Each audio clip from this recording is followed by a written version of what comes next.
ब्रह्मानंदं परमसुखदं केवलं ज्ञानमूर्तिं द्वन्द्वातीतं गगनसदृशं तत्त्वमस्याधिलक्ष्यम् एकं नित्यं विमलमचलं सर्वधी साक्षिभूतं भावातीतं त्रिगुणरहितं सद्गुरुं तं नमामि। नमो आधिबोधात्मरूपा परेशा नमो हंसनारायणा निर्जरेशा नमो ब्रह्मदेवा वसिष्ठा श्रीरामा नमो मारुती रामदासाभिरामा। जय जय रघुवीर समर्थ। श्री गणेशाला वंदन करते, माझ्या सद्गुरूंना वंदन करते, श्रीरामा प्रभू रामाला वंदन करते, समर्थांना वंदन करते। माझे आई वडील दोघंही ऐकतात, याच्यामध्ये आहेत, ते अटेंड करतायत, त्या दोघांनाही नमस्कार करते, तुम्हा सगळ्यांना नमस्कार करते। आणि आपलं जे मनाच्या श्लोकांवरचं चिंतन आहे त्याचा पुढचा विचार आता आपण घेऊया। आपण खूप स्लो जातोय पण छान सखोल आपला अभ्यास चाललाय। मागच्या वेळेला आपण काय केलं होतं की जो श्लोक होता आपण घेतला होता की मना वासना दुष्ट कामान येरे, मना सर्वथा पाप बुद्धी नको रे। म्हणजे पूर्ण श्लोकांमधलं आपण 2च चरणांचा विचार केला होता, पण अगदी सखोल झाला होता। मग आपण तेव्हा असा विचार केला होता की आपण ते त्यात वासनेला दुष्ट का म्हटलंय असं आपण पाहिलं होतं। मग आपण असा विचार केला होता की आत्ता जो सर्ग चालू आहे, करंट सर्ग, त्याच्यामध्ये 4 युग होतात ना, म्हणजे 4 युगांच्या वेळीला सृष्टी होते तयार। आणि मग आपण सगळे कधी उत्पन्न झालोय, म्हणजे उत्पत्ती स्थिती आणि लय, म्हणजे उत्पन्न ते तेव्हाच झालेलं आहे आणि आपण अजून पण जन्म घेतोय त्या वासनेमुळे। मग म्हणून एका जन्मामधनं दुसऱ्या जन्मामध्ये जे आपण जातोय या सगळ्याचा आपण विचार केला होता। म्हणून आपण असं ठरवलं होतं की त्या वासनेला समर्थांनी दुष्ट का म्हटलेलं आहे। मग आपण पुढच्या चरणाचा पण विचार केला होता की मना सर्वथा पाप बुद्धी नको रे। मग आपण पाप पुण्य याच्या संकल्पना आपण समजून घ्यायचा प्रयत्न केला होता की परपीडा म्हणजे पाप आहे आणि परोपकार म्हणजे पुण्य आहे, असा आपण विचार केला होता। आणि त्याच्याही पुढे पाप पुण्याचं एक्झॅक्ट अर्थ समजून घेण्यासाठी आपण माऊलींची माऊलींचा अभंग घेतला होता, एक ओवी घेतली होती माऊलींची, आणि ती म्हणजे स्वर्गा पुण्यात्मके पापे जायचे। म्हणजे पुण्यात पुण्य जरी केलं तरी ते कर्मच आहे ना, पुण्य असो किंवा पाप असो, कारण ते कर्मात मोडतं। आणि एक महत्वाचा सिद्धांत आपण मागच्या वेळेला असा पाहिला होता की कितीही चांगलं कर्म केलं तरी मुक्ती नाही, म्हणजे कर्म करून मुक्ती मिळत नाही हा एक सिद्धांत। म्हणजे आपण खूप समाजसेवा करतो, आपण खूप परोपकार करतो, हे सगळं जरी केलं तरीपर्यंत तरी पण जर स्वतःला समजलं नाही की स्वतःचं स्वस्वरूप म्हणजे आत्मस्वरूप आहे आणि ते ब्रह्मस्वरूप आहे, हे जोपर्यंत आपण जाणत नाही तोपर्यंत आपल्याला मुक्ती मिळत नाही। असा एक महत्वाचा विचार आपण पाप आणि पुण्य याच्याबद्दल आपण केला होता। आणि अजून एक खूप छान छान आपण एक विचार केला होता, पापबुद्धी म्हणजे काय। याच्यासाठी आपण मागच्या वेळेला पापबुद्धी म्हणजे देहबुद्धी, ही देहबुद्धी जोपर्यंत आहे ते पाप आहे, कारण ते आपल्याला जन्माला घालतंय आणि मी देह नाही। हे कसं काय, हा याचा विचार आपण मागच्याला केला होता। समर्थांचा एक अभंग आहे, समर्थ असं म्हणतात की देह मी वाटे ज्या नरा, तो जाणावा आत्महत्यारा, देहाभिमाने येरझारा, भोगल्याची भोगी। म्हणजे जर देह मला मी वाटतोय की मीच म्हणजे देह असं जर मला मी वाटत असेल तर त्याला आत्महत्यारा म्हटलेलं आहे समर्थांनी। आणि त्या देह देह अभिमानामुळेच त्याला येरझाऱ्या, एका जन्मामधनं दुसऱ्या जन्मामध्ये जे गटांगळ्या खाव्या लागतात, ये जा करावी लागते आहे, ती सगळी याच्यामुळे आहे। एवढा विचार हा सगळा आपण मागच्या वेळेला केला होता। आणि त्याच्या पुढचे 2 चरण अजून उरले, 2 चरण उरलेले आहेत। त्याच्यामधलं पुढचं लगेच चरण असं आहे, म्हणजे 2, मना वासना दुष्ट कामानं येरे झालं, मना सर्वथा पाप बुद्धी नको रे, याच्यावर विचार झाला। आता त्याच्या पुढचं आहे मना धर्मता नीती सोडू नको हो। म्हणजे हे जे चरण आहे ना ते काही काही वेगळ्या पुस्तकांमध्ये ग्रंथांमध्ये वेगळं असतं बरं।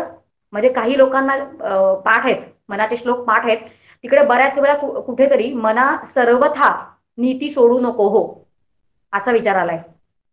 पण आपण तसं न घेता मुख्य ठिकाणी म्हणजे आपण आधाराला जे मुख्य ग्रंथ घेतलेत ते म्हणजे एक बेलसर आपण घेतलाय, दुसरं आपण डॉक्टर काकांचा म्हणजे माझ्या सद्गुरूंचा समर्थ वाग्वैजयंती म्हणून त्यांचा ग्रंथ आहे, त्याच्यामध्ये धर्मताच आलेला आहे.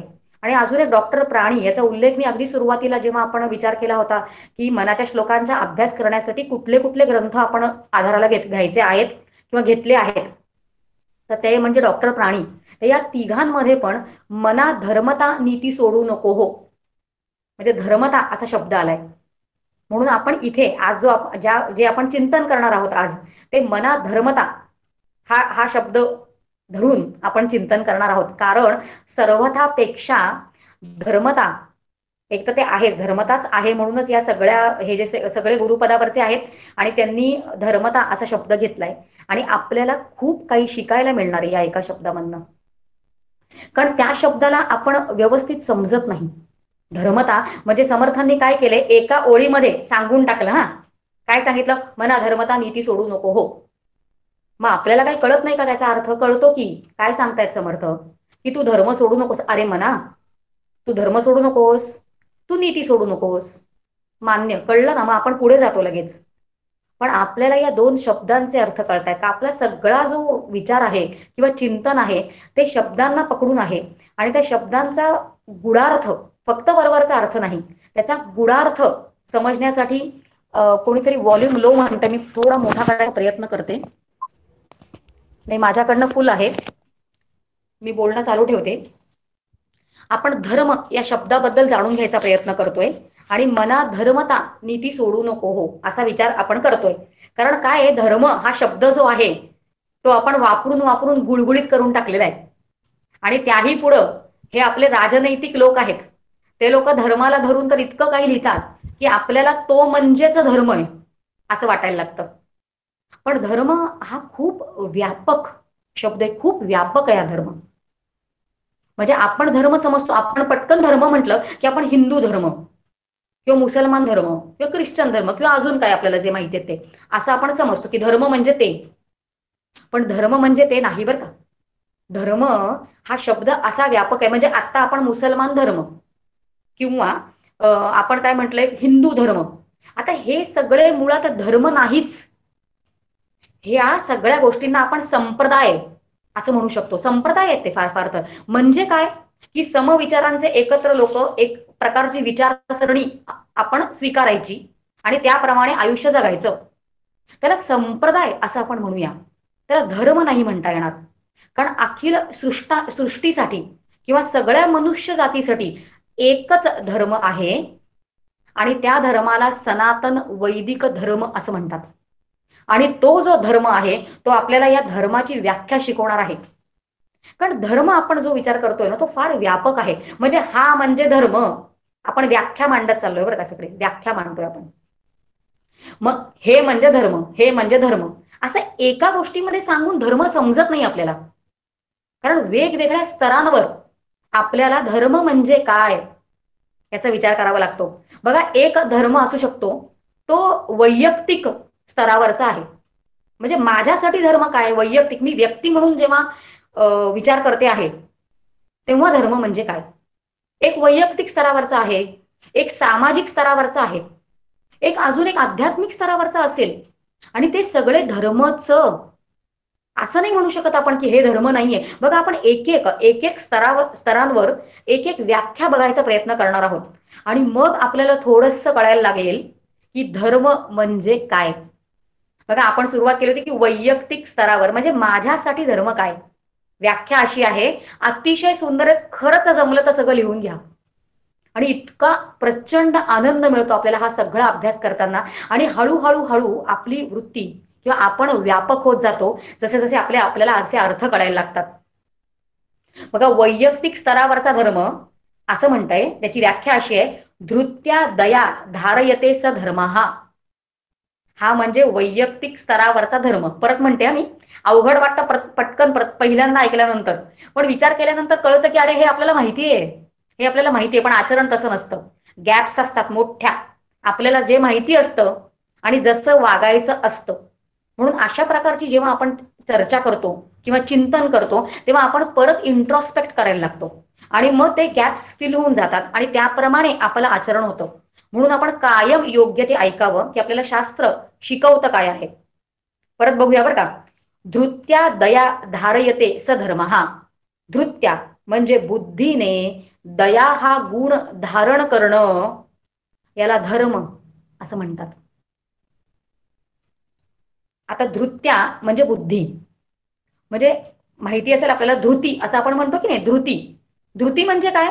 धृती या शब्दावरनं धृत्या असा शब्द इकडे घेतलाय या व्याख्येमध्ये की बुद्धी जेव्हा दया हा गुण, दया हा धर्म गुण धारण करते तेव्हा त्याला धर्म असं म्हणतात. मग धृती म्हणजे काय. धृती आणि बुद्धी कसे एक झाले. धृती हा बुद्धीचाच एक प्रकार आहे. आपल्याकडे विचार बघा किती सखोल झालाय. बघा जेव्हा इंद्रियांना आवरणारं असतं आतमधली बुद्धी, म्हणजे सगळे बुद्धीचेच पदर आहेत. म्हणजे आपल्याकडे किती परफेक्शनवर सगळं आहे बघा. जेव्हा इंद्रियांना आवरणारी जी असते बुद्धी तेव्हा तिला धृती असं म्हणतात. समजलेले साठवण्यासाठी, समजलेले जे सगळं साठवून ठेवते त्याला मेधा असं म्हणतात. मेधा. आपण आपण आपल्याकडे बाळ जेव्हा जन्माला येतं की नाही, आपल्याकडे जातक कर्म आहेत, जातक विधी आहेत. आपल्याकडे बाळ जन्माला आल्या आल्या 16 संस्कार सांगितलेले आहेत आपल्याकडे. त्याच्यामधला पहिला संस्कार जो काही असेल तो म्हणजे बाळ जेव्हा जन्माला येतं तेव्हा वडिलांनी त्यांच्या हातामध्ये जी अंगठी असते सोन्याची ती काढायची असते आणि सहाणेवर मध ओगाळायचं असतं आणि खूप काही चाटायचं नसतं बरं का. अगदी शास्त्र करायचं असतं. अगदी थोडंसं मध हे सुरू, अगदी पहिला संस्कार जो आपण करतोय ते म्हणजे मध त्या बाळाच्या जिभेवर चाटवणं. आणि मध म्हणजे काय. मध म्हणजे बुद्धी, मेधा. साठवा सगळं. म्हणजे माणूस म्हणून आलायस ना रे बाबा, तर तू तुझ्या बुद्धीचा वापर कर आणि योग्य ते साठव. हा पहिला म्हणजे ज्ञानाचा पहिला संस्कार आपल्याकडे होतोय, त्याला मेधा असं म्हणतात. इंटरनेटवर तुम्हाला मेधा सुक्तम पण मिळेल. मेधा सुक्त आहे, अतिशय सुंदर. हे मेधा सुक्त म्हटल्यानंतर बुद्धी वाढते असं म्हणतात. पाठ नसेल तर हल्ली इंटरनेटवर सगळं मिळतं. युट्यूबवर मेधा सुक्त शोधा, पाठ करा किंवा लावून ठेवा. एरवी पिक्चरची गाणी ऐकण्यापेक्षा मेधा सुक्त ऐकावं, बुद्धी वाढेल आणि सूक्ष्म शुद्ध बुद्धी हळूहळू होत जाईल.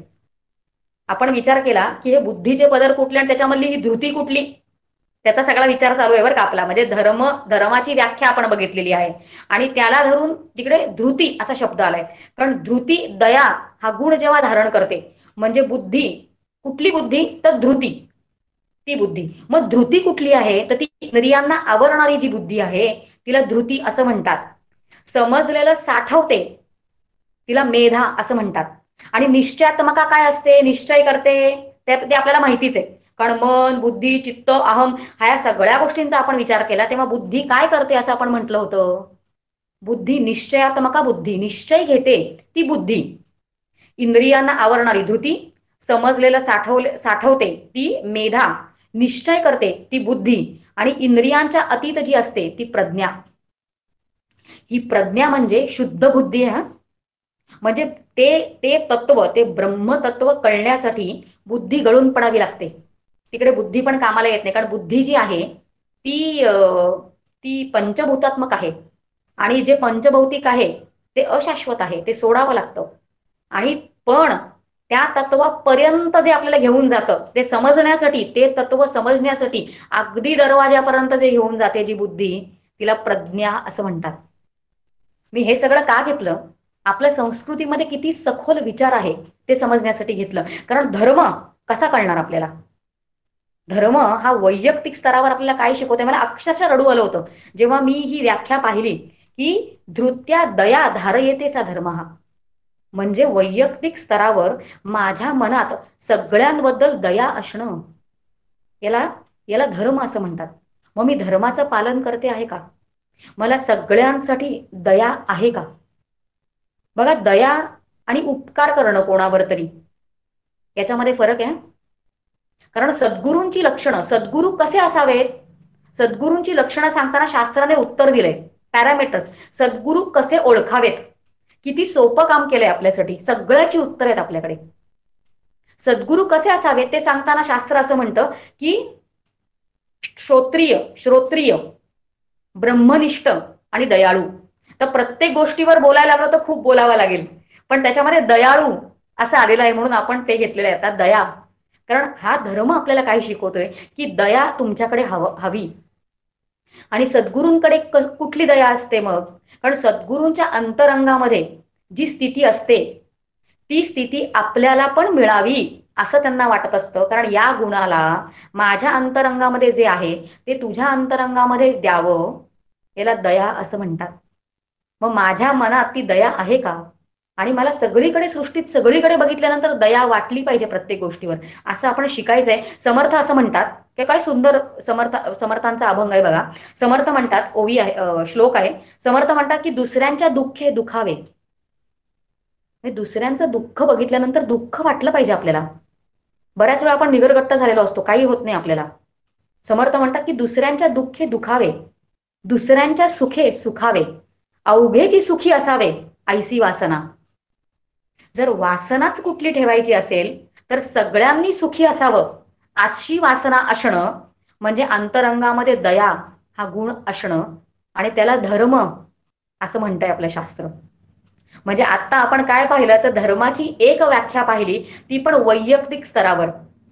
पण हाच म्हणजे फक्त धर्म, म्हणजे मना धर्मता नीती सोडू नको हो असं जेव्हा समर्थ म्हणतायत तेव्हा ती फक्त वैयक्तिक स्तरावर, मी माझं माझ्या पुरतं बघीन, माझ्या मनात दया आहे ना पुरे झालं, असं करून नाही चालत आहे. म्हणजे एवढाच धर्म नाही ना खरा. कारण याच्यापेक्षा अजून एक वरचा आणि मोठा धर्म आहे, तो म्हणजे सामाजिक स्तरावरचा धर्म. त्या धर्माची व्याख्या काय आहे बघा. तो धर्म म्हणजे धारणात धारयते सा धर्माहा. काय सुंदर व्याख्या आहेत सगळ्या. धारणात धारयते सा धर्माहा म्हणजे ज्या धर्मामुळे संपूर्ण कुटुंब व्यवस्था, संपूर्ण समाज गुण्या गोविंदाने नांदतो, कुटुंब छान एकत्र राहतं किंवा समाजाचं संघटन होतं, याला धर्म असं म्हणतात. आणि हा जो धर्म आहे बरं का, हा धर्म भगवंताला अत्यंत प्रिय आहे. का प्रिय आहे त्याला? कारण हा जर विस्कळीत झाला, सामाजिक धर्म समाज जर नांदत नसेल योग्य पद्धतीने, जर तिकडला धर्म विस्कळीत झाला तर भगवंत या या धर्माला सांभाळण्यासाठी, त्याला सुस्थितीत आणण्यासाठी भगवंत पुन्हा अवतार घेतोय. एवढा त्याला सामाजिक स्तरावरचा धर्म प्रिय आहे. काय म्हणतात भगवंत, यदा यदा ही धर्मस्य ग्लानिर्भवती भारत. जेव्हा जेव्हा धर्माला ग्लानी येईल, ग्लानिर्भवती भारत अभ्युत्थानम अधर्मस्य, अधर्म जेव्हा माजेल तेव्हा मी स्वतः अवतार घेऊन येईन असं भगवंत म्हणतोय. म्हणजे इतका भगवंताला हा सामाजिक स्तरावरचा धर्म प्रिय आहे. आणि केलंय ना, आपल्या संतांनी काम केलंय संघटित करण्याचं. शंकराचार्यांचा काळ आठवा. शंकराचार्य जेव्हा होते तेव्हा प्रत्येक जण आपापलाच संप्रदाय घेऊन बसलं होतं. म्हणजे माझा संप्रदायच कसा श्रेष्ठ. म्हणजे गाणपत्य, गणपतीची उपासना करणारे म्हणतात आम्ही फक्त इकडेच बघणार, आम्ही तुमच्याकडे बघणारच नाही. शैव शंकराचं करणारे आहेत, शाक्त शक्तीची उपासना करणारे आहेत, वैष्णव आपापल्या देवांना घेऊन बसलेत सगळे, आणि तोंड सगळ्यांची वेगवेगळ्या डायरेक्शन्स मध्ये, वेगवेगळ्या दिशांमध्ये. काय केलं आचार्यांनी, काय केलं शंकराचार्यांनी पंचायतन पूजा मांडली समोर. 5 आपल्या देवघरात काय करा, आपल्या देवघरात 5 मूर्ती ठेवा, आणि त्या 5 मूर्ती या सगळ्यांची आता नाव दिली. शक्ती आलीय, गणपती आलाय, मग त्याच्यामध्ये शिव आलाय, शंकर आलाय, त्याच्यामध्ये विष्णू आलाय, शक्ती सगळं आलंय त्याच्यामध्ये. म्हणजे सगळे लोक आले ना एकत्र. काय केलंय, याच्यामुळे समाज एकत्र बांधला गेला. आणि समाज गुण्या गोविंदाने जेव्हा एकत्र नांदतो, आपल्याकडे पद्धतीच आहे, तो आपल्याकडे सांगितलंय. आपल्याकडे बघा, आपल्याकडे कुटुंब व्यवस्था आहे, एकत्रित कुटुंब व्यवस्था, आणि अजून बऱ्याच ठिकाणी टिकली आहे ती. आपण जरी म्हणायला वेगळं राहिलोय, आज आपल्याला व्यवसायासाठी वेगळं राहावं लागतंय, तरी आपण एकमेकांची काळजी घेतोय. ही भारतीय संस्कृती आहे. आपल्याकडे लग्न संस्था आहे अजून. आणि हे सगळं काय आपल्याकडे, कारण या सगळ्यामुळे धर्म टिकतो समाजामध्ये व्यवस्थित. हा दुसऱ्या स्तरावरचा धर्म आपण पाहिला. बरं, आपण पहिला जो धर्म पाहिला तो वैयक्तिक स्तरावरचा पाहिला, दुसरा जो पाहिला तो सामाजिक स्तरावरचा पाहिला. त्याच्याही पेक्षा वरचा अजून एक महत्वाचा, जो सगळ्यात महत्वाचा आहे. समर्थ म्हणतात सकल धर्मामध्ये धर्म. बघा, सगळ्या धर्मांमध्ये श्रेष्ठ कोण आहे?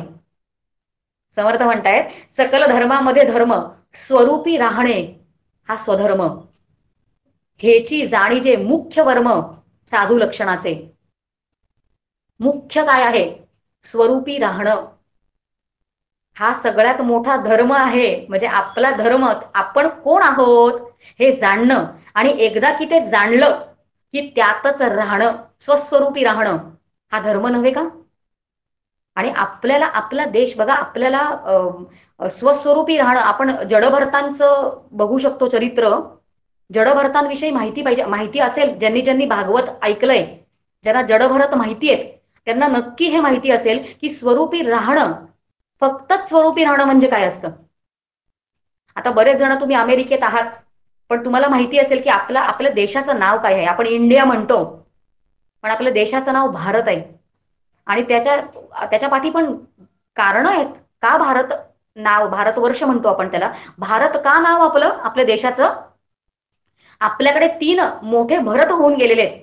आपल्याला माहिती आहे, 3ही भरत आपल्याला माहिती आहेत. एक भरत आपल्याला माहिती आहे, तो म्हणजे रामायणामधला आहे. रामाचा भाऊ भरत कसा होता तो, मग त्याच्यावरनं आपल्या देशाला भरत असं म्हटलं जातं, असं पण सांगितलं जातं. आणि अजून एक भरत आपल्याला माहिती आहे, तो म्हणजे दुष्यंत आणि शकुंतलेचा पुत्र भरत. तोही खूप शूर होता. त्याच्या कथा जेव्हा आपण ऐकतो की तो लहान असतानाच वाघाचा जबडा उघडून त्याच्याशी खेळत असत म्हणे, आणि पुढेही त्याने खूप कामगिरी केली आहे मोठी. त्याच्यावरनं पण आपल्या देशाला भारत असं नाव पडलं असं म्हणतात. पण खरं ज्याच्यामुळे आपल्या भारतवर्षाला भारत हे नाव पडलं तर ते आहे जडभरतांमुळे. स्वरूपी राहणे हा स्वधर्म, धर्माची व्याख्या बघतोय आपण, आणि अतिशय महत्वाची व्याख्या. संपूर्ण कथा जडभरताची नाही येऊ शकणार आहे आपण, पण स्वरूपी राहणं म्हणजे काय की जेव्हा आपण जडभरतांबद्दल ऐकतो, वाचतो, तेव्हा त्यांच्या 3 जन्मांबद्दल प्रामुख्याने सांगितलं जातं. तर एका जन्मात ते क्षत्रिय होते आणि पूर्ण व्यवस्थितपणे त्यांनी स्वतःचं कर्तव्य कर्म पार पाडलेलं आहे, स्वतःची जबाबदारी जी होती ती केलेली आहे. आणि नंतर उत्तरार्धामध्ये, स्वतःच्या उत्तरार्धामध्ये त्यांनी संपूर्ण राज्य आपल्या मुलाला देऊन टाकलं आणि स्वतः मात्र तप करत बसले. आणि कितीतरी वर्ष त्यांनी तप केलं, आणि अगदी आता सिद्ध होणारच, म्हणजे मुक्ती मिळणारच. बघा, आपण मुक्तीबद्दल विचार करतोय सारखा, ही मुक्ती मिळणं किती अवघड असतं याच्यावरनं कळतं आपल्याला. आणि किती आपल्याला अलर्ट, सावध, साक्षेपी, दक्ष, तयाचा तात्काळाची मुक्त असं समर्थ म्हणतायत. म्हणजे कसं सावध असावं लागतं, कारण सारखं सारखं सारखं घसरण्याचे चान्सेस असतात. तप केलंय जडभरतांनी तेव्हा त्या त्या आयुष्यामध्ये, आणि अगदी आता सिद्ध, म्हणजे मुक्ती मिळणारच तेव्हा त्यांनी तपानंतर जेव्हा डोळे उघडले, ते कुठे कुटीमध्ये बसले असतील, त्याच्या समोर एक छोटासा ओढा होता, आणि त्या ओढ्यामधनं एक हरिण, गर्भिणी होती ती हरिण, आणि ती इकडून तिकडे उडी मारणार होती. आणि ते उडी मारताना ती हरिण व्यायली म्हणे, तिला बाळ झालं, आणि ते बाळ आता ओढ्यात पडणार.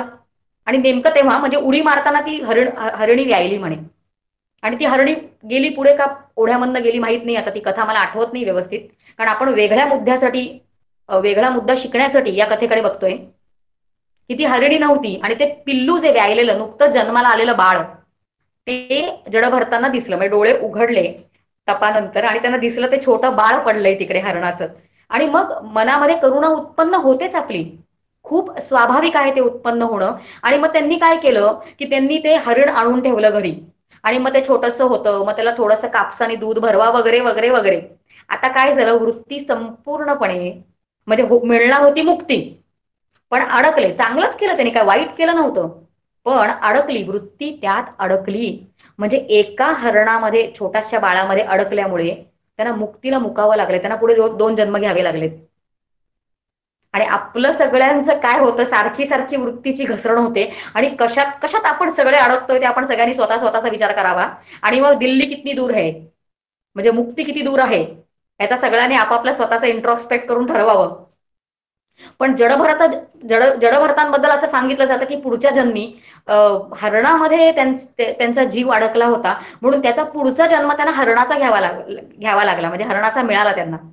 पण आधी तप खूप केल्यामुळे संपूर्णपणे त्या हरणाच्या जन्मामध्ये त्यांना स्मरण होतं की मला काही करून आता तरी हा जन्म मला इकडे वाया घालवायचा नाहीये, याच्यामध्ये अडकायचं नाहीये. त्याचं स्मरण होतं त्यांना हरणाच्या जन्मामध्ये पण. आणि हरणाच्या जन्मानंतर त्यांनी जडभरत जे आपण ओळखतो आता त्यांना, त्याचा जन्म त्यांना मिळाला. आणि अशा पद्धतीने वृत्ती आवडलेल्या आहे की कुठे वृत्ती अडकूच दिलेली नाहीये. म्हणजे ते जन्माला आल्यानंतर ते जसे मोठे होत होते जडभरत, तेव्हा लोकांना वाटावं की हा कसा जड आहे, जडबुद्धी म्हणजे दगडासारखा आहे, याला काही होतच नाही, हा कुठे बघत नाही, हा हसत नाही, हा खेळत नाही, संपूर्णपणे वृत्ती आखडून ठेवलेल्या आहेत, संपूर्ण कथा घेत नाहीये. पण वृत्ती आवरणं म्हणजे काय असतं? स्वस्वरूपी राहणे हा स्वधर्म. आणि हे जडभरतांमुळे आहे, ज्यांच्यामुळे आपल्या भारताला भारत हे नाव मिळालेलं आहे. भारत शब्दाचा अर्थ किती सुंदर आहे हो. भा म्हणजे ज्ञान आणि रत म्हणजे त्यात मग्न असणं. म्हणजे ज्या भूमीमध्ये ज्ञानात मग्न असणारे लोक असतात त्याला भारत असं म्हणतात. म्हणून आपल्याकडे या सगळ्या गोष्टी सांगितल्या जातात. आपल्याकडे किती मोठे लोक होऊन गेले हो. का आपण सगळे ऐकू नयेत आणि का आपण हे सगळं ऐकल्यानंतर तसं वागण्याचा निव्वळ प्रयत्न करू नयेत? एक धर्म आपण अजून एक पाहिला, एक आपण पाहिला वैयक्तिक स्तरावर, दुसरा सामाजिक स्तरावर. आता हा तिसरा जो पाहिला तो स्वस्वरूप आध्यात्मिक जो धर्म आहे, जो प्रत्येकाने मिळवलाच पाहिजे, स्वस्वरूपी राहणे हा स्वधर्म, अशी आपण व्याख्या केली. अजून एक महत्वाची एक दोन अजून व्याख्या बघणार आहोत आणि त्या सगळ्या कशा परफेक्ट आहेत बघा. म्हणजे धर्म ला पकडून या सगळ्या व्याख्या आहेत. आणि आता पुढची जी व्याख्या ना, आतापर्यंत धर्म म्हणजे काय हे ऐकल्यानंतर फार खरचटलं असेल आतमध्ये, कारण असं काहीच करता येत नाही आपल्याला, असं काहीच वागता येत नाही आपल्याला. पण पुढचं जे आहे ते सुदिंग आहे, सुदिंग. ऐकूया पुढचा धर्म म्हणजे काय. व्याख्या सांगते आधी. स्वस्य भावा स्वभावा सधर्मा. व्याख्या मांडली बरं का, परत म्हणते. स्वस्य भाव म्हणजे सहज स्वभाव. परत म्हणते, स्वस्य भाव स्वभाव सधर्म म्हणजे स्वतःचा जो सहज स्वभाव असतो तो म्हणजे धर्म आहे. आणि तो फार तुम्ही सोडू नका, तोच धर्म आहे. किती छान व्याख्या आहे ही. म्हणजे बघा, जसं साखर गोडीला सोडून राहू शकते का? नाही. खारटपणा मिठाचा धर्म आहे. खारटपणाशिवाय मीठ नसतं. जसा नांगी मारणं हा विंचवाचा धर्म आहे, जो सहज असतो, तसा माझा पण एक सहज स्वभाव असतो, त्याला धर्म असं म्हटलेलं आहे. आणि फार त्याच्या विरुद्ध वागू नका असं म्हणताय आपल्याला शास्त्र. किती सुदिंग आहे हे, किती आश्वासक आहे हे जे शिकवणं आहे आपल्याला शास्त्राचं ते. बघा, आपल्या म्हणजे काय, मी जशी आहे तशीच राहीन म्हणजे मला बदलायचंच नाही, माझा स्वभाव जसा आहे तसाच राहू देत, असा नाही विचार करायचा. मला बदलायचं तर नक्कीच आहे, कारण जर का मला मुक्ती पाहिजे आहे, या बंधनामधनं जर सुटायचं आहे, मला विषयांनी जर मला जखडलंय त्याच्यामधनं जर मला सुटायचं असेल तर मुक्ती आवश्यक आहे. आणि मुक्ती आवश्यक जर असेल, मुक्ती जर हवी असेल तर मला स्वतःला बदलावा लागणार आहे. मग आता ही व्याख्या म्हणते की तुमचा सहज स्वभाव म्हणजे धर्म. म्हणजे धर्माचं पालन. मी जर आळशी आहे, मला उलट सुलट खायला आवडतं, उलट सुलट बघायला आवडतं, म्हणजे मी माझ्या सहज स्वभावानुसार वागते, मग मी का बदलावं असा विचार. म्हणजे उलट नाही समजून घ्यायचं शास्त्र जे आपल्याला शिकवतंय. शास्त्र असं म्हणतं तो स्वभाव आहे मान्य, तो तुमचा सहज स्वभाव आहे, पण त्याला अनुकूल असं साधन शोधा आणि तुमच्या अनुकूल तुम्हाला जे परवडेल ते साधन करा आणि मुक्तीपर्यंत जा. निव्वळ तो तसा करतोय, ती तशी करते, ती तासनतास योग करते म्हणजे मला पण ते जमलं पाहिजे, ती ज्ञान मार्गाचा अवलंब करते म्हणून मी ते केलं पाहिजे, तो भक्ती मार्गाचा अवलंब करतो म्हणून मी पण ते केलं पाहिजे, असं नाही. आपण स्वतःचा सहज स्वभाव शोधायचा आणि त्याप्रमाणे अनुकूल बघून आपला स्वतःमध्ये बदल घडून आणायचा, असा याचा अर्थ आहे. भगवद्गीता पण असं म्हणते की स्वधर्मे निधनम श्रेय. बघा, स्वतःच्या धर्म पालन करताना मरा, निधन झालं, मेलात तरी चालेल, पण पराधर्मो भयावह. दुसऱ्यांचा धर्म तो करतोय म्हणून मी निव्वळ ऐकायला गेले तर मग ते भयावह आहे, तिकडे भय आहे, कारण कधी पलटू आपण तिकडून सांगता येणार नाही. म्हणून सस्य भावा स्वभावा स धर्मा, अशी सुंदर व्याख्या धर्माची अजून एक आहे. धर्माची अजून एक व्याख्या आहे ती म्हणजे आपल्याला सगळ्या माहिती असणारी, ती म्हणजे धर्म इति कर्तव्य. आपलं कर्तव्य जे आहे ते म्हणजे धर्म. बघा, आपण म्हणताना आपण म्हणतो मातृधर्म, म्हणजे माते संदर्भात मला जे केलं पाहिजे योग्य ते, त्याला मातृधर्म असं म्हणतात. आपल्याकडे मातृधर्म आहे, आपल्याकडे पितृधर्म आहे, आपल्याकडे राष्ट्रधर्म आहे, आपल्याकडे समाज विश्वधर्म आहे. आणि हे सगळे पण धर्मच ना. आतापर्यंत आपण धर्माच्या व्याख्या पाहिला बरं. जो आपण मगाशी विचार केला की एका वाक्यात समर्थ सांगून गेले की मना धर्मता नीती सोडू, धर्म सोडू नको. पण जेव्हा ते म्हणतात की धर्म सोडू नको, तेव्हा या सगळ्या स्तरांवरचे सगळे धर्म अपेक्षित आहेत तिथे. आणि त्याप्रमाणे जेव्हा आपण वागू, तेव्हा मग पुढे अंतरी सार सार विचार जो आहे तो आपल्याला मनात ठेवता येणार आहे. म्हणजे मना धर्मता असा आपण अर्थ पाहिला. धर्मता, धर्म म्हणजे काय ते आपण पाहिलं. आणि पुढे अजून एक शब्द आला, नीती. मग नीती म्हणजे मला नक्की बघा, अभ्यास करायला गेले की गोंधळ होतो. नीती म्हणजे कळत नाही आपल्याला असं नाही बरं का. नीती म्हणजे न्यायाने वागणं, हे आपल्याला कळतं. व्यवस्थापन असतं, त्या व्यवस्थापनेप्रमाणे वागणं आणि तसं सगळं आचरण करणं, त्याला नीती असं म्हणतात. हे आपल्याला माहिती नाहीये असं नाहीये. पण नीतीचा आपण वेगळ्या पद्धतीने खूप थोड्या खोलवर विचार केला पाहिजे. नीती शब्दाचा अर्थ आहे नियते. नियते इति नीती. त्याची व्याख्या आपण सगळ्याच्या व्याख्याच बघतो आणि त्या व्याख्यावरनं पारमार्थिक अर्थ काय आहेत त्याचे ते बघतो आणि तसं आपण समजून घेऊन वागण्याचा प्रयत्न करतोय सगळे. नियते म्हणजे वागण्याची पद्धत. म्हणजे आता धर्मता म्हणजे धर्माला धरून जेव्हा आचरण असतं, आचरण आलं की नीती असते. किती सोपं कळलं बघा आता. म्हणजे आपण बघा शब्द वापरतो, राजनीती वापरतो की नाही. म्हणजे राजकारणात जसं वागते त्याला राजनीती असं म्हणतात. युद्धनीती म्हणतो आपण. मग युद्धाचे नियम असतात, नियमावली असते. मग युद्धाच्या नियमाप्रमाणे वागणं त्याला युद्धनीती असं म्हणतात. कुटिल नीती पण म्हणतो आपण. कपट कपट ते आपल्याला बरोबर ती तशी वागवते. म्हणजे नेते. नीती म्हणजे आपल्याला तसं तसं वागायला ती नेते, जवळ नेते, तसं वागायला लावते.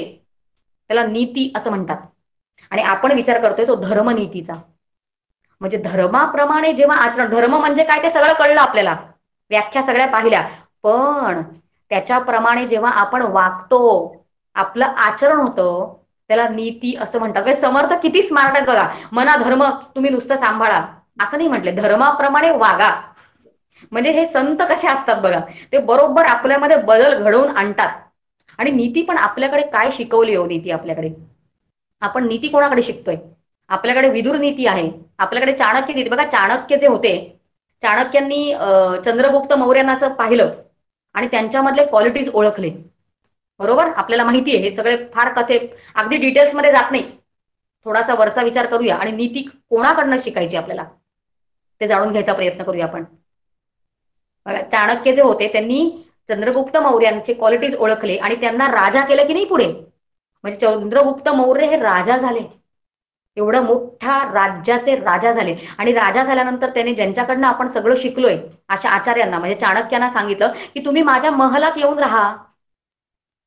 तेव्हा ते म्हणाले नाही, मी तुझ्या महलात नाही येऊन राहू शकत, कारण जर मी तुझ्याबरोबर राहिलो, तुझ्या महलात राहिलो तर तुझी बंधनं माझ्यावर येतील आणि मला सगळं तू जे सांगशील ते ऐकावं लागेल. त्याच्यापेक्षा मी आपली माझी छोटीशी झोपडी वजा कुटी जी आहे माझी छोटीशी, तिकडेच मी त्या कुटीत राहतो. म्हणून चाणक्य त्या छोट्याशा घरी राहायचे त्यांच्या. पण एके वर्षी असं झालं की खूप थंडी पडली गावात आणि इतकी भयानक थंडी होती की साधे जे गरीब लोक होते ते त्या थंडीमुळे मरायला लागले. मग बाकी काही माहिती असेल बरं का तुम्हाला ही कथा.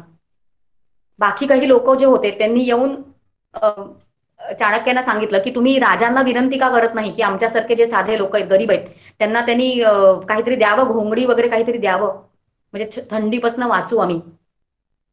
ते म्हणतात ठीक आहे, राजाशी बोलून बघतो. आणि मग त्यांनी चंद्रगुप्तांना सांगितलं की हे एवढ्या सगळ्या लोकांना, एवढे लोक, एवढी लोकसंख्या, एवढे गरीब आहेत वगैरे, एवढ्या लोकांना राजाने दिलं पाहिजे, कारण राजाने प्रजेचं संरक्षण केलं पाहिजे. ठीक आहे, मान्य.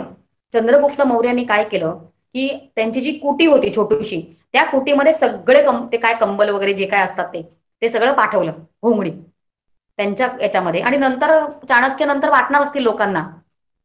आणि त्यांच्या घरी ती काय कुटी असेल त्यांची, खालपासून वरपर्यंत अशी मोठे एकावर एक सगळीकडे भरून ठेवलं. म्हणजे केवढे जे काय लोकसंख्या, काय संख्या सांगितली होती तेवढं त्यांचं अर्ध घर त्याच्यामुळेच भरून गेलं. आणि याची वार्ता, जवळच एक जंगल जे होतं त्या जंगलामध्ये चोर राहत होते, त्या चोरांच्या कानावर ही वार्ता पोचली की चाणक्यांच्या घरी एवढ्या घोंगडी येऊन पडलेल्या आहेत. त्यांच्या मनात असा विचार येतो की आपण काय करूया, आपण रात्री जाऊया तिकडे, आपल्याला पण थंडी वाजतीये, आपण तिकडून चोरूया सगळं. एकदा की ते झोपले, चाणक्य आचार्य झोपले की आपण चोरूया आणि आपल्याला जेवढं पाहिजे तेवढं आपण ठेवूया आणि बाकीचे विकून टाकूया. आणि असा विचार करून ते त्यांच्या घराजवळ पोहोचतात. ते काय कुठी छोटीशी जी होती त्यांच्या चाणक्यांच्या जवळ घराजवळ जातात ते, आणि छोटीशी खिडकी असते अंधारामध्ये. त्या खिडकीमधनं आधी ते आतमध्ये बघतात. त्यांना बघितल्यावर हे दिसतं की त्यांच्या जे काय त्यांचं ती रूम होती छोटी, त्याच्यामध्ये खालपासनं वरपर्यंत सगळीकडे ते कंबल की ते घोंगडी सगळीकडनं अशी त्याची रांगच लागली होती. आणि चाणक्य मात्र जमिनीवर झोपले होते आणि त्यांच्या अंगावर एवढं छोटंसं पातळ वस्त्र होतं. थंडी होती पण त्यांच्या अंगावर पातळ वस्त्र होतं. आणि ते म्हणजे त्यांना खरं चोरी करायची होती, पण ते पाहिल्यानंतर ते धजले नाहीत. चोर माणुसकी आहे अजून तेवढी उरली आपल्याकडे. ते चोर जातात आणि चाणक्यानं उठवतात आणि म्हणतात, अहो एवढ्या घोंगड्या तुम्हाला समोर दिसत आहेत, एखादी तुम्ही अंगावर का नाही घेतली? तेव्हा चाणक्य असं म्हणतात की राजाने जे दिलेलं आहे ना, ते त्यांच्या प्रजेसाठी दिलेलं आहे. मी माझ्यासाठी मागितलंच नव्हतं, म्हणून मी त्याला हात नाही लावला. बघा, नीती म्हणजे आपण नीती कोणाकडनं, आचरण आपलं कसं असावं हे आपण कोणाकडनं शिकायचंय? आपल्याला शिकवतायत. आपल्याला चाणक्य नीती समोर ठेवली, आपल्याला विदुर नीती समोर ठेवलेली. आचरण कसं असावं? आपल्याकडे संतांचं उदाहरण आपल्या समोर आहे. यांच्या सगळ्यांकडनं आपण नीती शिकायची आहे. म्हणून मना धर्मता नीती सोडू नको हो. आता शेवटच्या चरणाकडे येऊया. मना अंतरी लास्ट गेलो हे सगळं करण्यामध्ये, तर या बारकाव्यांमध्ये आपण या सगळ्यांमधून शिकायचंय आपल्याला. आपण करतोय मनाच्या श्लोकांचा अभ्यास नक्की, पण धर्म परत येईल तेव्हा आपण एवढा सगळा विचार घेणार नाही होत. आणि येणार तेच तेच शब्द नंतर येतील परत, पण आता या अभ्यासाचा आनंद मिळतोय आपल्याला. आणि शेवटचं चरण परत वेगळं शिकवतोय आपल्याला. ते असं म्हणताय, मना सार विचार राहो. मग सार आणि असार याच्याबद्दल चिंतन करायचं आता आपल्याला. आणि सार म्हणजे नक्की काय, सार म्हणजे काय आणि असार म्हणजे काय? म्हणजे आपल्याला डोकं चालवायचं नाहीये, कारण संतांनी सगळं आपल्यासाठी करून ठेवलेलं आहे. हरिपाठाचा अभ्यास तुमचा चालू आहे, प्रज्ञा तुमचा घेतीये, त्याच्यामध्ये डेफिनेशनच सांगितलेलं आहे माऊलींनी. माऊली असं म्हणतात, त्रिगुण असार, निर्गुण हे सार. काय सुंदर व्याख्या आहे. अर्ध्या ओळीमध्ये त्यांनी व्याख्या मांडून, त्रिगुण असार, त्रिगुणात्मक जे काही आहे, म्हणजे मला आज जे जे दिसतंय ते सगळं त्रिगुणात्मक आहे. जे जे दिसतंय आणि जे दिसत नाहीये. दिसत नाही म्हणजे काय? मला माझं मन कुठे दिसतं, मला माझी बुद्धी कुठे दिसते, पण आहे की नाही ती? म्हणजे जे जे मला दिसतं आणि जे जे मला भासतं ते सगळं त्रिगुणात्मक आहे. देअरफॉर ते सगळं असार आहे. मग काय व्याख्या कशी केली आहे माऊलीने? ते असं म्हणतात, त्रिगुण असार, निर्गुण ते सार. निर्गुण जे आहे ते सार आहे. समर्थ असं म्हणतात, समर्थांचा श्लोक बघा हा. समर्थ असं म्हणतात, निरसता अवघेची निरसले. म्हणजे निरसता एके बाजूला, हे निरसून गेलं, हे गळालं निरसून गेलं एक एक. निरसता अवघेची निरसले, चंचल तितुके निघून गेले. जे जे चंचल आहे, जे जे चंचल आहे, अशाश्वत आहे, ते सगळं निघून गेले. निश्चल ब्रह्म उरले तेची सार. आता साराची डेफिनेशन आपल्याला कळायला लागली की नाही? म्हणजे समर्थ अजून एका ठिकाणी म्हणतात, निर्गुण ब्रह्म वेगळे अवघे भ्रमरूप. निर्गुण ब्रह्मपेक्षा वेगळं जे जे आहे ना ते सगळं भ्रम आहे आणि सगळं आसार आहे. आता इतका सगळा विचार केल्यानंतर आपल्याला सार म्हणजे काय आणि आसार म्हणजे काय त्याचं थोडीशी ग्रीप यायला लागते बघा विषयाची. की सार म्हणजे काय ते ग्रहण करायचं, एक्सेप्ट करायचं, आणि आसार त्यागायचं. डॉक्टर काकांचं एक वाक्य घेते. मला डॉक्टर काकांची प्रवचनं ऐकून खरं मी इकडे बोलत असते, म्हणून काकांचं जे विचार असतात ते बरेचसे बोलण्यात येतात. म्हणजे मी मागच्याला पण असं म्हटलं होतं की काकांचे काही वाक्य पेटंट करून ठेवण्यासारखी आहेत, कारण ती आपल्याला खूप शिकवतात. काकांचं हे म्हणजे हे वाक्य बघूया काकांचं. मग आता आपण जो सगळा आता विचार करतोय ना की आपलं जे आयुष्य चाललेलं आहे ते सगळं आसारा संदर्भातच चालू आहे की. म्हणजे मग मी प्रपंच करते आहे, मी मुलाबाळांचं करते आहे, मी पैसा कमवते आहे, मी बँक बॅलन्स तयार करते आहे, मी प्रॉपर्टी पण करते आहे. सगळं या संतांच्या अँगलने आपण जर पाहिलं तर सगळं आसार आहे. मग हे सगळं करायचं नाही का? मग डॉक्टर काका हे आधुनिक संत आहेत. आजचं आयुष्य आपल्याला उत्तम कसं घालवायचं आणि आजचं आयुष्य जगताना डॉक्टर काकांचे इतकं सुंदर वाक्य. डॉक्टर काका असं म्हणतात की आपलं संपूर्ण आयुष्य जे आहे ते शास्त्राभिमुख असावं. म्हणजे शास्त्राचा अवलंब करावा, शास्त्राचा विचार करावा आणि तसं आपलं आयुष्य असावं. पण फक्त शास्त्र नाही, शास्त्राभिमुख, साधनाभिमुख, साधना पण आपण करत राहावी. आणि एवढंच सांगून डॉक्टर काका थांबत नाहीत. ते असं म्हणतायत की आपलं आयुष्य हे जीवनाभिमुख असावं. म्हणजे रोज दैनंदिन आयुष्य जगताना मला ते वापरता यावं. म्हणजे सार आणि असार, जर मी सारखंच असार करते आहे, सगळं माझं आयुष्य, माझी दिनचर्या ही आसारामध्ये चालली आहे, तर सांगड कशी घालावी या सगळ्यामध्ये? मग एक आधुनिक संत काकांसारखे आपल्याला मदत करतात. काकांचं वाक्य काय बघा, पेटंट करून ठेवण्यासारखं वाक्य आहे. सगळ्यांनी पाठच करावं जवळजवळ हे वाक्य. डॉक्टर काका असं म्हणतात की आसारा संदर्भात, आसारा संबंधी म्हणजे जे काही आसार आपण करतो त्याच्या संबंधी आपण आपली जबाबदारी पार पाडावी. म्हणजे ते सोडून द्या, संन्यास घ्या, भगवे वस्त्र घाला, कुठेतरी वनात जाऊन बसा, असं सांगतायत का? नाही. बघा, खूप खूप अतिशय महत्वाचं वाक्य आहे. ते असं म्हणतात की आसारा संबंधात आपली जबाबदारी पार पाडावी आणि आसार आसारा ही जबाबदारी पार पाडताना चिंतन मात्र साराचे करावे. आलं की नाही? ऍप्लिकेबिलिटीवर आला बघा विचार. म्हणजे सगळंच असं मोठं मोठं आपण अगदी आयडिओलॉजिकली सगळं बोलतोय, पण आपण प्रॅक्टिकली पण त्याचा विचार करू शकतो. म्हणजे करते ना, मी स्वयंपाक करते स्वयंपाकघरात, पण चिंतन नाही का मी करू शकत ब्रह्माचं? मी नाम नाही का घेऊ शकत? नक्कीच घेऊ शकते. आणि अजून एक एक बारकावा आहे काकांच्या या सांगण्यामध्ये, त्याचा निश्चित आपण विचार करायचा आहे आपण सगळ्यांनी. काका असं म्हणतात की आसारा संदर्भात आपण आपली जबाबदारी पार पाडायची आहे. डॉक्टर काकांनी शब्द पण अतिशय योजनाबद्ध वापरलेला आहे. काका म्हणतात जबाबदारी. बघा, काकांनी कर्तव्य असा शब्द नाही वापरला. मग आपल्याला गोंधळ होतो. म्हणजे हे सगळं प्रपंच करताना आपण सगळं आपल्याला लावून घेतो आणि आपलं हे कर्तव्यच आहे असं म्हणायला लागतो. म्हणजे मुलाबाळांचं करणं हे माझं कर्तव्य आहे, पैसा घरी कमवणं हे माझं कर्तव्य आहे, माझ्या आई वडिलांची काळजी घेणं हे माझं कर्तव्य आहे, समाजसेवा करणं हे माझं कर्तव्य आहे. हे सगळं मी कर्तव्य म्हणते की नाही? तिकडे आपण चुकतो. तिकडे आपण हे सगळं करायचंच बरं का, करू नये असं नाहीये, हे सगळं करायचंय. म्हणजे आई वडिलांची सेवा, मुलांचं सगळं शिक्षण, पैसा कमवणं, उत्तम प्रपंच करणं, समाजसेवा करणं हे सगळं करायचं आहे. फक्त त्याला नाव वेगळं द्यायचं, त्याला जबाबदारी असं म्हणतात.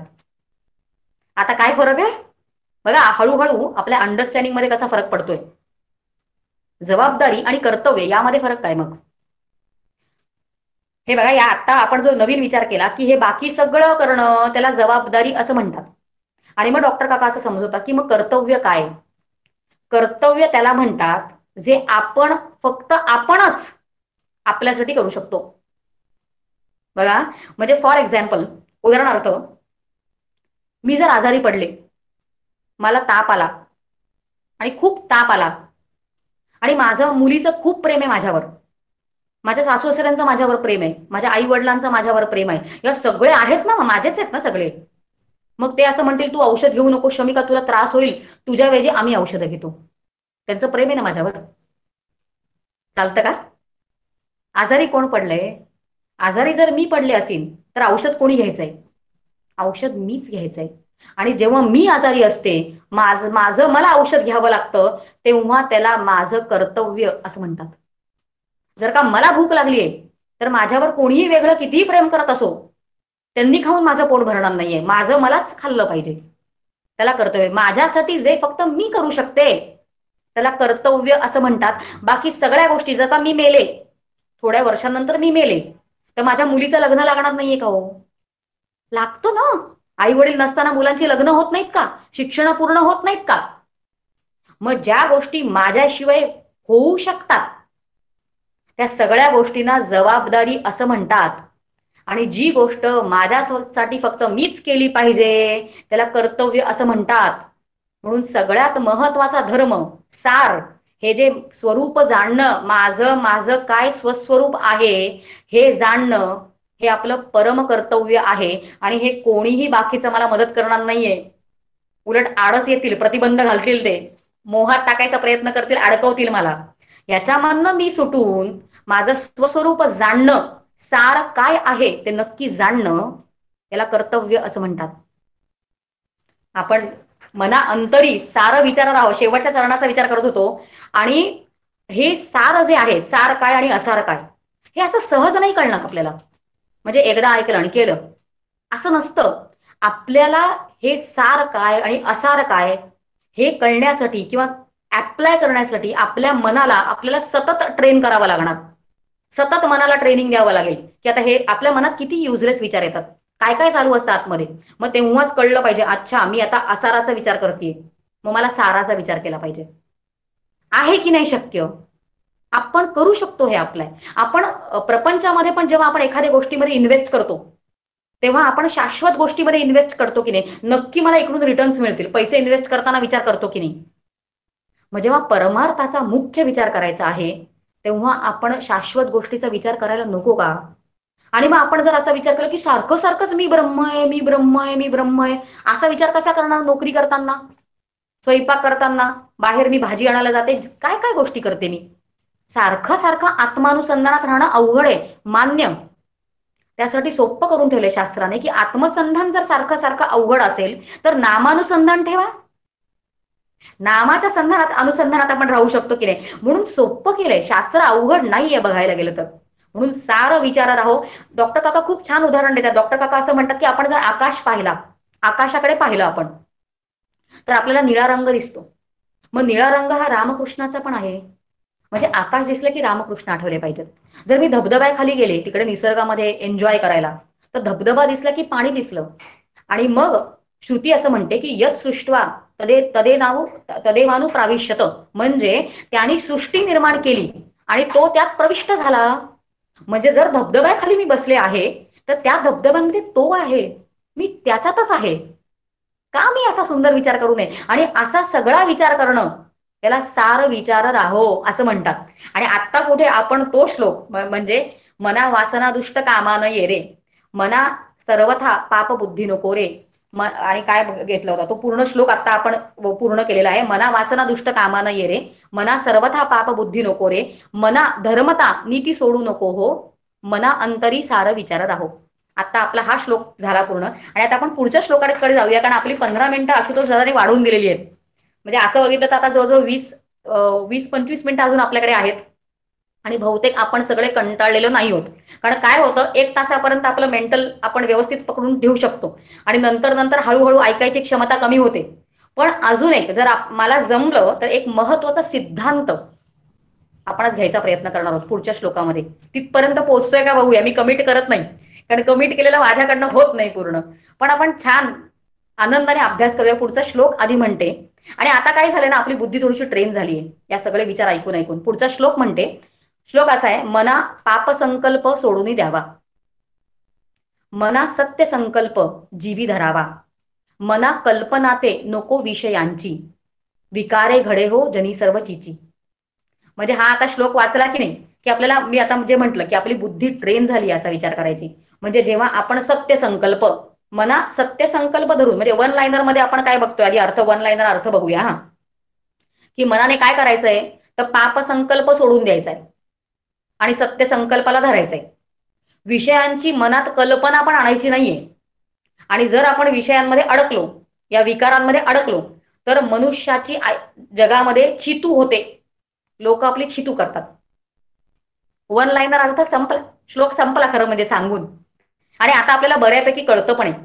म्हणजे आपण काय, सत्य संकल्प म्हणजे काय माहिती आता आपल्याला. सत्य संकल्प म्हणजे शाश्वत सत्याचा संकल्प. म्हणजे काय, तर ब्रह्माचा संकल्प. आणि पुढे काय शब्द आलाय, पाप संकल्प. मग पाप संकल्प म्हणजे काय, तर मिथ्या संसाराचा संकल्प. मिथ्या आहे तो. म्हणजे विषयांचा जर असेल तर त्याला संकल्प पण म्हणू नका. त्यांच्याच वेगळ्या एका श्लोकामध्ये ते असं म्हणतात की विषयांची निगडीत असेल तर तो विकल्प आहे, संकल्प पण नाहीये. समर्थ म्हणतात, सत्य ब्रह्माचा संकल्प, मिथ्या मायेचा विकल्प. म्हणून संकल्प तरी निदान आधी करा. संकल्प म्हणजे मनात ठरवा तरी. मंदाताई खूप एक छान कथा सांगतात बरं. काय आपल्याला छोट्याशा दृष्टांतावरनं काय महत्वाचा मुद्दा कळतो बघा. मंदाताई असं म्हणतात, समजा असा विचार करा की आपण सगळेजण एका लग्नाला गेलोय, लग्न समारंभाला. आता शक्य नाहीये कारण लग्नाला आता या कोरोनाच्या सिच्युएशन मध्ये कमी लोकांना बोलवतात, पण एरवीचं लग्न, एरवी असं तुडुंब तो हॉल भरलेला असतो. भरपूर लोक आलेले आपल्याकडे भारतामध्ये संस्कृतीच आहे, खूप लोक येतात आणि देवा ब्राह्मणांच्या साक्षीनेच लग्न करायचं असतं. खूप जण आलेले असतात, हॉल गच्च भरलेला असतो आणि स्टेजवर वधूवर आता लग्न लागण्यासाठी उभे आहेत. बरं, अंतरपाठ धरलेला आहे समजा, असा विचार, डोळ्यापुढे आणा ते सगळा सीन. आणि वधूच्या मागे बरेच माणसं उभी आहेत, वराच्या मागे त्याची त्याची माणसं उभी आहेत आणि गुरुजी जे आहेत, हल्ली तर माईकच असतो म्हणून माईकवर जे काही ते मंत्र म्हणतायत ते आपल्या सगळ्यांना ऐकू येतात. पूर्वीच्या काळी खडा आवाज असायचा गुरुजींचा, म्हणून पण सगळ्यांना मंत्र ऐकू जात होते. आपला विचार चालू आहे की आपण जेव्हा अशा लग्न समारंभाला जातो तेव्हा जसं त्या वधूवरांच्या कानावर ते सगळे मंत्र पडतात, तसे आपल्या कानावर पण पडतात की नाही? म्हणजे आपण पण ऐकले की सगळे मंत्र ऐकले, वधूवरांनी पण ऐकले, आपण पण ऐकले. त्या वधूवरांच्या डोक्यावर अक्षता पडतात, तसं आपल्याही पडतात की नाही? सगळ्यांनी विचार करा. डोक्यावर घातलेल्या, कोणाच्या तरी डोक्यावर घातलेल्या अक्षता आपल्या कोणीतरी घालतं, त्या अक्षता आपल्या डोक्यावर पण पडतात की नाही? मग इतकं सगळं असताना म्हणजे अक्षता पण आपल्या डोक्यावर पडल्या, हे सगळं झालं, आपण पण तिकडे उभे होत, पण लग्न कोणाचं लागतं? लग्न फक्त त्या वधूवरांचंच लागतं का? काय फरक पडला?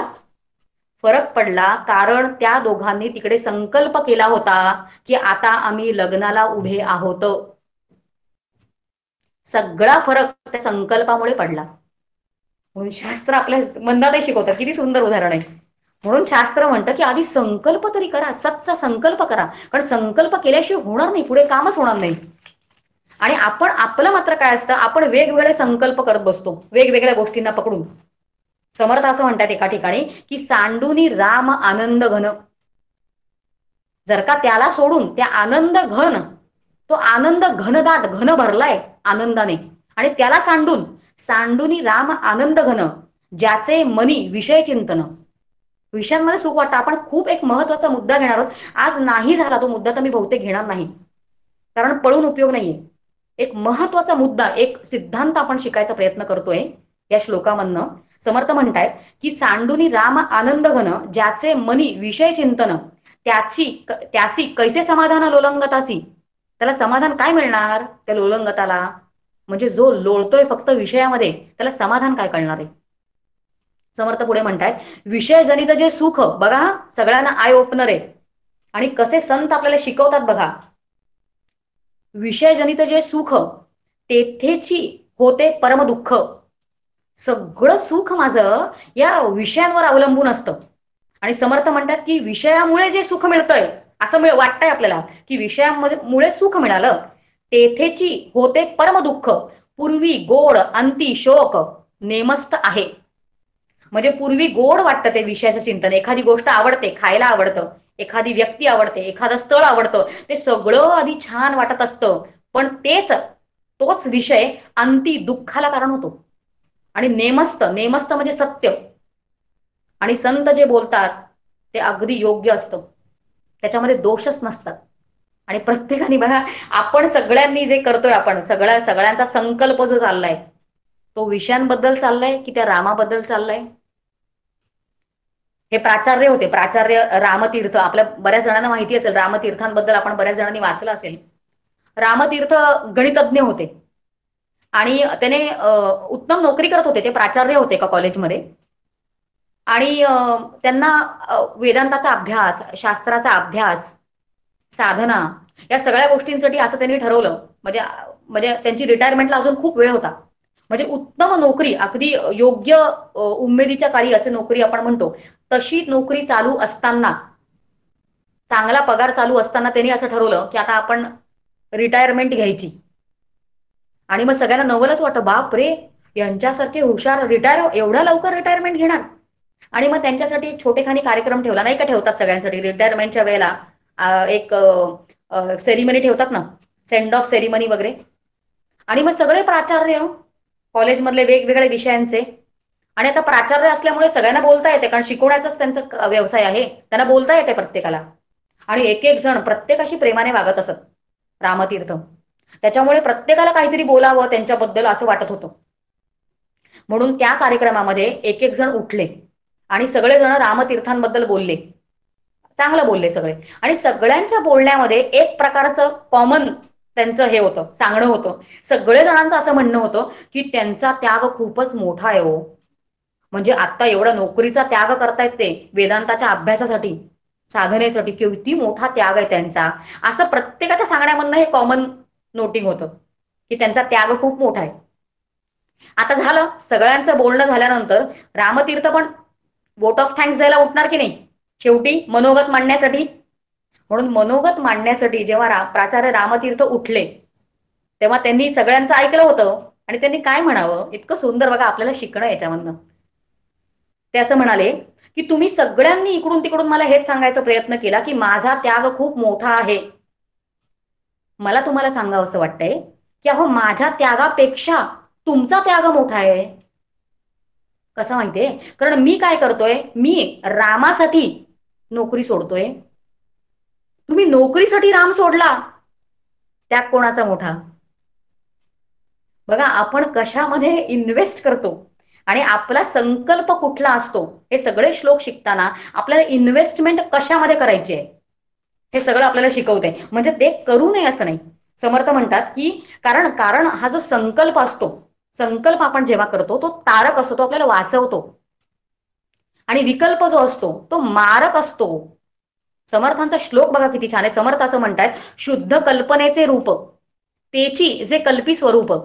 आता कल्पना करायचीच आहे ना, मग कल्पना कशाची करायची. मनाने कल्पना करतो, मनाचं काम आहे कल्पना करणं. आपण मनाचा रोल शिकलो, आपण बुद्धीचा रोल शिकलो, आपण चित्ताचा रोल शिकलो. आता कल्पना कोणामुळे, संकल्प विकल्प हे कोणाचं काम आहे, आपण शिकलो होतो डेफिनेशन्स, मनाचं काम आहे. तर मनाने कल्पनाच जर करायची आहे तर समर्थ असं म्हणतात की शुद्ध कल्पनेचे रूप तेची जे कल्पी स्वरूप. स्वरूप कल्पिता तद्रूप. वा काय छान आहे बघा. स्वरूप कल्पिता, अरे कल्पना तरी करा त्याची, कल्पनाच नाही केली तर तद्रूप म्हणजे तेच रूप कसं होईल तुमचं. समर्थ म्हणतात स्वरूप कल्पिता तद्रूप होय आपण. म्हणजे आपण जर त्याची कल्पना केली आधी न तर शक्य आहे की आपण तेच एक दिवस होऊन जाऊ. वासुदेवानंद सरस्वतींचा अतिशय छान एक ओवी आहे बरं का. ते असं म्हणतात, त्यांची ओवी वाचून दाखवते म्हणजे त्यांचा विचार आपल्याला कळेल. ते असं म्हणतात की अट्टहासाने तुम्ही चिंतन करा की ब्रह्म आहे. नाही ना, अनुभव नाही शक्य आहे. अनुभव कुठे आपल्या सगळ्यांनाच नाहीये. आता आपण पोहोचलो असतो, आपण संत पदावर गेलो असतो. वासुदेवानंद सरस्वती आपल्याला असं म्हणतायत की मी, ते त्यांचं वाक्य बघा किती छान आहे. ते असं शिकवतात आपल्याला, मी ब्रह्म न संसारी. काय म्हणायचंय, नाही अनुभव नाहीये तरी पण म्हणा. ते असं म्हणतात की मी ब्रह्म आहे आणि मी संसारी नाही असं म्हणा तरी.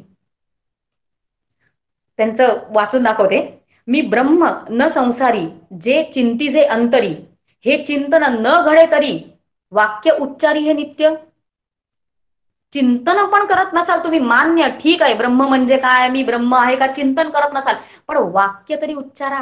कारण मग तद्रूप एक दिवस होणं शक्य आहे. वाक्यच उच्चारलं नाही, संकल्पच केला नाही त्या गोष्टीचा तर ते होणं शक्यच नाहीये. म्हणजे आता आपण काय पाहिलं बघा आतापर्यंत, थोडीशी 15 मिनिटं वेळ वाढवल्यामुळे असं होत श्लोकामधले 2 चरण पुढे पूर्ण होत आहेत आणि आत्ताचा संपूर्ण श्लोक पूर्ण होतोय. एवढा फरक पडलाय 15 मिनिटं फक्त पुढे वाढवल्यामुळे. आपण नंतरचे 2 चरण पूर्ण करायचा प्रयत्न करूया, म्हणजे हातामध्ये एक तरी श्लोक पूर्ण झाला असं आपल्या बॅगमध्ये पडेल आज. पुढचे 2 चरण बघा कुठले आहेत. म्हणजे मना पाप संकल्प सोडून द्यावा, मना सत्य संकल्प जीवी धरावा, असं आपण 2 पाहिलं. आता पुढचं 3रं चरण फार महत्वाचं आहे. मी एक मगाशी आता म्हटलं होतं की आपण एक सिद्धांत शिकणार आहोत. चिंतन संपता संपता फार महत्वाचा विचार घेतला तर लक्ष लागत नसतं. पण अगदी विनंती करते, आपण एक महत्वाचा मुद्दा शिकतोय, म्हणजे एक सिद्धांत, एक फॅक्ट शिकतोय. म्हणून थोडंसं 10 मिनिटं पुढे उरलेत, मला दाखवते घड्याळ, त्याच्याकडे लक्षपूर्वक तो सिद्धांत शिकण्याचा प्रयत्न करूया. आपण चरणाचा विचार करतोय तो म्हणजे मना कल्पना ते नको विषयांची. विषय म्हणजे काय, या 5 जे आपले ज्ञानेंद्रिय आहेत, म्हणजे डोळे, कान, नाक, ओठ म्हणजे रसना आणि त्वचा, या गोष्टींमधनं जे जे मी सगळं फील करते, जे जे सगळं भोगते, जे मला भोगता येतं या 5 गोष्टींमुळे, त्या सगळ्याला आपण समजण्यासाठी, अगदी परफेक्ट मी व्याख्या करते असं नाही बरं, आपल्याला समजण्यासाठी ही व्याख्या तयार करतोय आपण.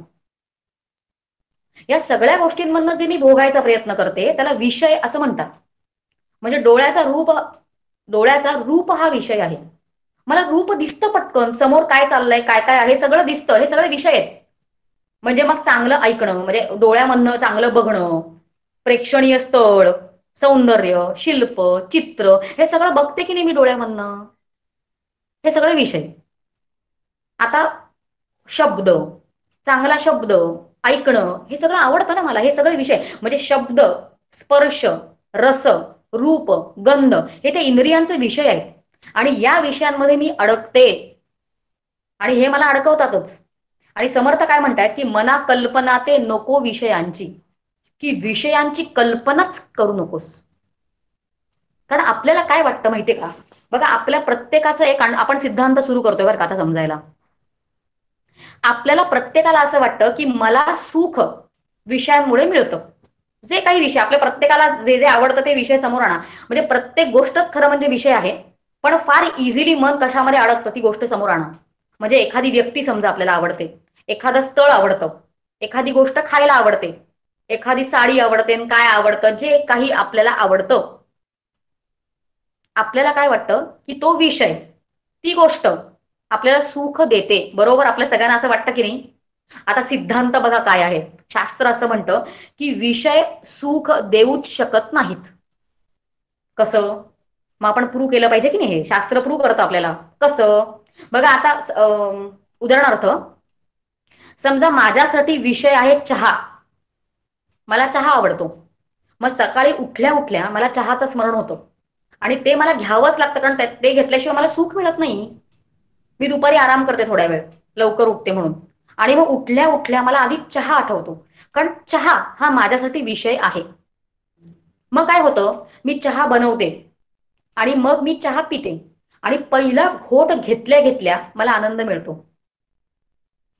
मला काय वाटतंय आता की मला आनंद जो आहे तो कोणामुळे मिळाला, त्या विषयामुळे मला आनंद मिळाला. म्हणजे चहा हा आनंद आहे. ओके, आधी आपण एका निष्कर्षावर यायचा प्रयत्न, म्हणजे आधी एक समजून घ्यायचा प्रयत्न करूया. चहा हा आनंद आहे.